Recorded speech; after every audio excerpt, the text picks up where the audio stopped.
পাশে মানুষের সাথে আমরা আছি এই বাংলাতে। আপনারা দেখছেন সংবাদ শিরোনাম। দেখলেন তো অনেক কিছু, এবার দেখুন নতুন কিছু। দেখুন, বিষয়টা হচ্ছে আমি তো সেই রাজনীতিতে বিলং করি না। ব্যক্তিগত কুৎসা মিথ্যা বদনাম যদি করি, এখানে অনেকেরই আমি প্যান্ট খুলে দিতে পারি, সেই নীতিতে আমি বিশ্বাস করি না। আমি সেই পথে হাঁটবো না। সেই তত্ত্ব আমার কাছে অনেক কিছু থাকে। আমি পলিটিক্যাল ডিবেটে এসেছি, আমি পলিটিক্যাল কথা বলবো। নমস্কার, আপনারা দেখছেন সংবাদ শিরোনাম। আপনাদের সঙ্গে রয়েছি আমি অন্বেষা।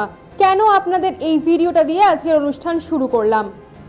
এবিপি আনন্দে অনুষ্ঠান চলাকালীন শান্তনু সেন কটাক্ষ করে বসেন এবং সেখানে কটাক্ষে তিনি বলে রাখেন যে তৃণমূলের তরফ থেকে তাকে জানানো হয়েছে যে মিথ্যে রটনা কুৎসা যদি ছড়ান তাহলে তিনিও কিন্তু অপরপক্ষে মানুষের প্যান্ট খুলে দিতে পারেন। এরূপ মন্তব্য করেছেন শান্তনু সেন। সেখানে উপস্থিত ছিলেন বিজেপির কেয়া ঘোষ। আর একজন মহিলার সামনে এরকম মন্তব্য করার জন্য তিনি জানিয়েছেন একজন মহিলার সামনে এরূপ মন্তব্য করার জন্য তিনি কটাক্ষ হয়েছেন এবং তারপরেও তিনি কিভাবে এরকম মন্তব্য করতে পারেন একজন ভদ্র মহিলার সামনে, সে নিয়েও চলছে রাজনৈতিক মহলের জোর তোলপাড় এবং অপরপক্ষ কটাক্ষ করতে ছাড়েননি। বিভিন্ন রাজনৈতিক দলগুলোতেও বিভিন্ন রকম কটাক্ষ করা হয়েছে, কিন্তু ভোটের আগে সরকারি কমিশন থেকে জানানো হয়েছিল যে কোনো রকম অশ্লীল কথাবার্তা বা কটাক্ষ করলে তার জন্য সরকারিভাবে কঠিন উপযুক্ত শাস্তির ব্যবস্থা করা হবে। স্বাভাবিকভাবেই প্রশ্ন উঠেছে যে তাহলে ভোটের পরেই কি তৃণমূল তার নিজের ছন্দে ফিরে এলেন, তার আসল রূপ দেখা গেল? এই ব্যাপারে আপনাদের কি মতামত চলুন দেখে নিই তারই কিছু অংশ। তবে তার আগে যে বিভিন্ন রকম কার্যকারিণীর জন্য এই তৃণমূলকে বিভিন্ন রকম প্রশ্ন করা হয়, কিন্তু তারপরেও সেই পক্ষ থেকে এখনো কিছু জানানো হয়নি এবং ব্যক্তিগত আক্রমণকে সম্পূর্ণ এড়িয়ে যাওয়া হয়েছে, তার ছবি আপনাদের সামনে তুলে ধরবো। দেখুন, বিষয়টা হচ্ছে আমি তো সেই রাজনীতিতে বিলং করি না। ব্যক্তিগত কুৎসা মিথ্যা বদনাম যদি করি, এখানে অনেকেরই আমি প্যান্ট খুলে দিতে পারি, সেই নীতিতে আমি বিশ্বাস করি না। আমি সেই পথে হাঁটবো না। সেই তত্ত্ব আমার কাছে অনেক কিছু থাকে। আমি পলিটিক্যাল ডিবেটে এসেছি, আমি পলিটিক্যাল কথা বলবো। আমি নিশ্চিত করে বাংলায় 34 বছর পেরিয়ে এসেছি, তাই আমি 34 বছরের কথা বলবো।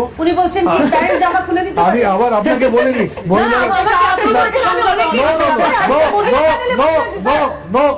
আপনি জোর করে গায়ে চাপিয়ে দিতে পারেন না। আপনি গায়ে চাপা দিতে পারেন না। আপনি এইভাবে দিতে পারেন না।